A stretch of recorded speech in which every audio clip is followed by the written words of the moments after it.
Lecture 9 chapter 4 force between two parallel currents.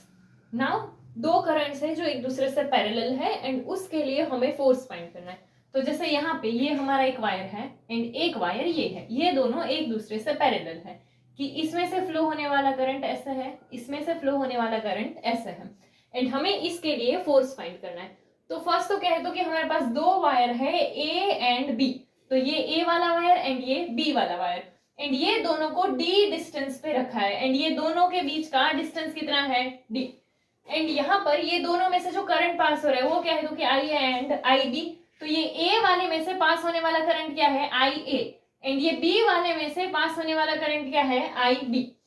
Now अगर हमें यहाँ पर फील्ड का डायरेक्शन देखना हो, मैग्नेटिक फील्ड का, तो एक चीज हम ऐसा कर सकते हैं कि चलो करंट यहाँ से इस डायरेक्शन में है तो करंट यहाँ से ऐसे, तो इस साइड ऐसे मैग्नेटिक फील्ड आएगा, तो जो हमारा मैग्नेटिक फील्ड होगा वो कैसा तो कि इस तरह से आएगा एंड इसमें भी ये साइड हमारा करंट है तो मैग्नेटिक फील्ड का जो डायरेक्शन होगा वो ऐसा आएगा।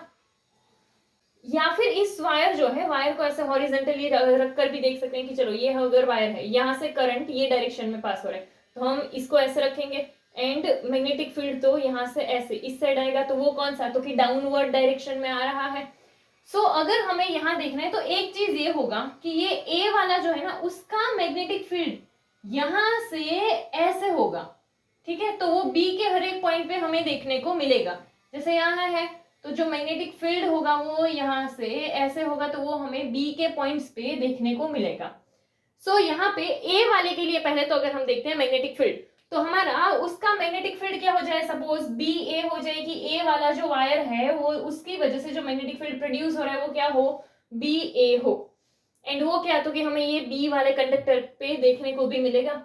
सो यहाँ पे अगर हमें मैग्नेटिक फील्ड फाइंड करना है तो मैग्नेटिक फील्ड के लिए हमने जो है एक फॉर्मूला देखा था B dot D L equals to mu naught I, ठीक है, ये कहाँ पर देखा था तो कि ये हमने एम्पियर वाले में देखा था। फिर ऐसे ही अगर सर्कल बनता है तो सर्कल के लिए क्या ये डी जो है वो क्या पूरा सर्कमफरेंस आ जाएगा एंड यहाँ पे ये दोनों वायर के बीच का डिस्टेंस क्या था डी एंड सर्कल का सर्कमफरेंस क्या होता है तो कि 2 पाई आर, तो आर क्या ले लेते हैं हम डी ले लेते हैं, तो ये जो है ये यहाँ मल्टीप्लाई इस साइड आएगा तो डिवाइड, तो इसीलिए क्या mu naught I A upon 2 pi D. तो ये बी ए वाले का मैग्नेटिक फील्ड मिल गया, वो क्या है बी ए के लिए तो कि mu naught I A upon 2 pi D. Now अगर हम देखें तो ये बी वाले के लिए अगर हम देखें तो बी वाले कंडक्टर में जो करंट है हमारा वो कौन सा है आई बी है एंड ये आई बी वाला जो करंट है यहाँ पर लाइक कि इसके ऊपर हमें फोर्स देखने को मिलेगा। तो यहाँ जो हमें फोर्स देखने को मिल रहा है किसकी वजह से तो कि जो हमारा मैग्नेटिक फील्ड है उसकी वजह से हमें फोर्स देखने को मिलेगा। तो ये फोर्स का जो डायरेक्शन होगा ना वो क्या होगा तो कि टूवर्ड्स कंडक्टर ए। यहाँ पे देखो ये हमारा करंट है, यहाँ से इस तरह से हमने क्या देखा तो कि मैग्नेटिक फील्ड देखा कि यहाँ से ऐसे जो मैग्नेटिक फील्ड है वो इस डायरेक्शन में, तो इसीलिए जो फोर्स आएगा वो कौन सा ये डायरेक्शन में आएगा, तो इसीलिए फोर्स का डायरेक्शन क्या है तो कि towards conductor A. So now अगर हमें फोर्स फाइंड करना है तो फोर्स क्या है हमारा एफ बी ए हो जाए कि बी वाले कंडक्टर पे जो फोर्स है हमारा ए वाले की वजह से वो हम देख रहे हैं, तो फोर्स जो होगा हमारा वो क्या तो कि बी ए है एंड उस फोर्स का फॉर्मूला क्या था तो कि फोर्स का फॉर्मूला था आई एल क्रॉस बी। तो यहाँ पे अगर हम देखें तो क्या हो जाएगा कि चलो करंट कौन सा है तो कि इसका करंट आई बी था तो आई बी, लेंथ सपोज हम एल ले लेते हैं एंड मैग्नेटिक फील्ड कौन सा है इसका तो क्या आ जाएगा बी ए। नाउ बी ए वाला जो मैग्नेटिक फील्ड है वो तो हम फाइंड करके आए हैं तो वो बी ए का वैल्यू तो पुट कर सकते हैं। बी ए का वैल्यू क्या था तो कि mu naught I A upon 2 pi D and यहाँ पर दूसरा जो बचा था वो कौन सा है आई बी एल, तो इसको हम एक इक्वेशन बोल देते हैं। तो यहाँ पे जो है हमें फोर्स जो है वो बी ए वाला मिल गया, बट सेम चीज हम जो है ये फोर्स ए वाले के लिए भी फाइंड कर सकते हैं, ठीक है, तो क्या तो कि सेम वे हम जो है ए वाले कंडक्टर पे फोर्स फाइंड कर सकते हैं बी की वजह से कि लाइक जैसे ये बी है तो इसका भी तो ऐसे मैग्नेटिक फील्ड होगा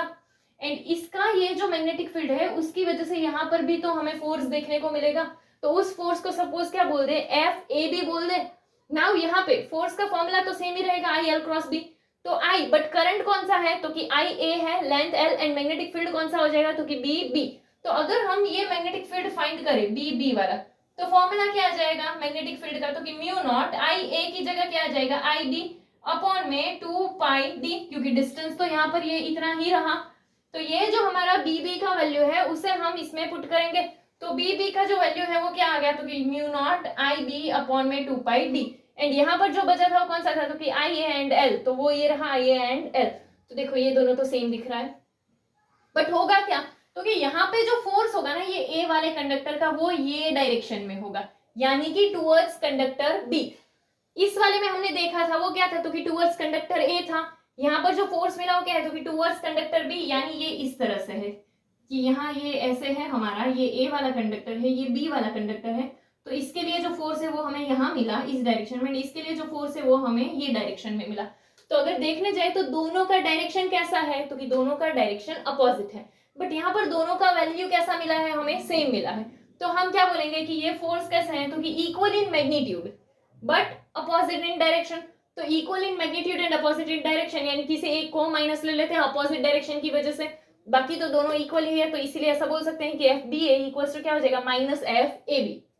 नेक्स्ट, अभी हमने देखा कि हमें जो दोनों फोर्सेस मिल रहे हैं वो दोनों क्या है, तो कि अपोजिट डायरेक्शन में है। तो हम इसे न्यूटन्स थर्ड लॉ के साथ देख सकते हैं कि जो हमने यहाँ पर बायो-सावर्ट्स लॉ एंड लॉरेंट्ज फोर्स का यूज करके जो डिराइव किया है रिजल्ट, उसे हम न्यूटन्स थर्ड लॉ से कंपेयर कर सकते हैं। कैसे कर सकते हैं, तो कि न्यूटन्स थर्ड लॉ के अकॉर्डिंग क्या था, तो कि equal in magnitude opposite in direction के हिसाब से फोर्स मिलेगा।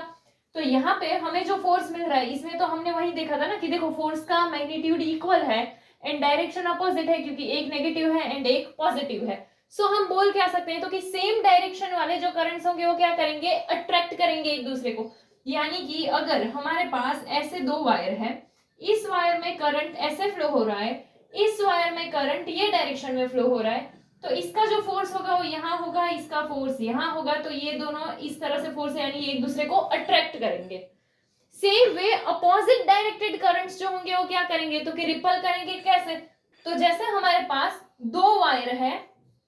तो इसमें करंट जो फ्लो हो रहा है वो इस डायरेक्शन में एंड इसमें जो करंट फ्लो हो रहा है वो इस डायरेक्शन में, दोनों अपोजिट डायरेक्शन में। तो इसकी वजह से होगा क्या, तो कि इसका जो फोर्स होगा वो ये डायरेक्शन में होगा एंड इसके लिए फोर्स ये डायरेक्शन में होगा। तो ऐसे हमें फोर्स जो है वो इस तरह से मिलेगा, तो क्या होगा, तो कि ये रिपल कर रहे होंगे। सो बोल क्या सकते हैं, तो कि पैरेलल करंट्स अट्रैक्ट करेंगे, ये दोनों पैरेलल करंट्स है तो अट्रैक्ट करेंगे, and anti parallel currents ripple करेंगे। ये एंटी पैरेलल है, एक इस साइड है तो एक इस साइड है, so parallel attract, anti parallel ripple. उसके बाद है फोर्स पर यूनिट लेंथ। नाउ अगर हमें फोर्स पर यूनिट लेंथ देखना हो तो अभी ही जस्ट हमने जो है फोर्स के लिए एक फॉर्मूला देखा था, ये वाला F B A equals to mu naught I A I B L upon में 2 पाई डी। तो इसी फोर्स को अगर हमें यूनिट लेंथ के हिसाब से देखना हो तो अगर हम फोर्स पर यूनिट लेंथ लेंगे, यानी कि एल का वैल्यू क्या हो जाएगा, 1 यूनिट सोच सकते हैं, तो उसको जो है फोर्स पर यूनिट लेंथ को हम सपोज ऐसे शो करते हैं, मतलब हमारा फोर्स है एफ एंड अगर हम ऐसे स्मॉल एफ लेते हैं तो ये क्या है, तो कि फोर्स पर यूनिट लेंथ। तो उसे हम कैसे, ये एफ बी ए वाले फोर्स के लिए अगर हमें पर यूनिट लेंथ फोर्स देखना है तो उसे हम कैसे लिखेंगे, ऐसे एफ बी ए। सो उसका जो आंसर आएगा वो क्या है, तो कि F B A equals to mu naught I A I B upon में 2 पाई डी। ये कहां से आ गया, सो फोर्स पर यूनिट लेंथ है, तो फोर्स तो हमारा ये था पर यूनिट लेंथ, यानी ऐसे नीचे एल आ जाएगा। सो ये करने के लिए एक चीज कर सकते हो कि ये एल यहाँ है, उसे यहां से यहां भेजोगे तो नीचे चला जाएगा, तो एफ बी ए अपॉन एल आ गया। तो एफ बी ए अपॉन एल यानी कि इक्वल्स टू में क्या, तो कि हमारा ये आ जाएगा फोर्स पर यूनिट लेंथ। तो यहाँ पर बचा क्या है, चलो तो एल चला गया, तो कि mu naught I A I B upon में 2 पाई डी। तो यहाँ पे ये क्या आ गया, mu naught I A I B upon में 2 पाई डी। इसके अलावा हम ऐसा कर सकते हैं कि सपोज दोनों साइड एल से डिवाइड कर देंगे तो भी ये एल एल कैंसिल हो जाएगा एंड इसी तरीके से मिलेगा। तो ये हमें क्या मिला, तो कि फोर्स पर यूनिट लेंथ का फॉर्मूला मिला है। नाउ हम जो है इससे ऐसा यूनिट जो है वो फाइंड कर सकते हैं करंट के लिए। नाउ सपोज कि हमारे पास ये जो करंट है दोनों आई ए एंड आई बी, इन दोनों का जो वैल्यू है वो क्या हो, तो कि इन दोनों का वैल्यू अगर हमारे पास 1 एम्पियर के जितना रहा एंड इन दोनों के बीच का जो डिस्टेंस डी है उस डिस्टेंस को अगर हम 1 मीटर लेते हैं तो इतना तो वैल्यू आ गया हमारे पास I A I B and D. And next है म्यू नॉट। अभी म्यू नॉट तो वैसे भी कांस्टेंट था एंड म्यू नॉट का वैल्यू हमारे पास फिक्स है, वो क्या है, तो कि 4 pi into 10 to the power -7 and नीचे 2 पाई, तो 2 एंड पाई ये वैसे भी फिक्स्ड वैल्यूज ही है।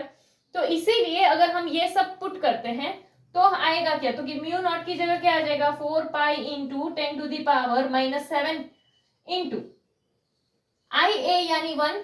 आई बी यानी भी जो करंट है वो 1 एम्पियर अपॉन में 2 पाई डी, 2 का 2, पाई का पाई रहने देते हैं, एंड डी डिस्टेंस कितना था, तो कि 1 मीटर। तो देखो ये पाई पाई कैंसल, यहाँ 2 टू जा 4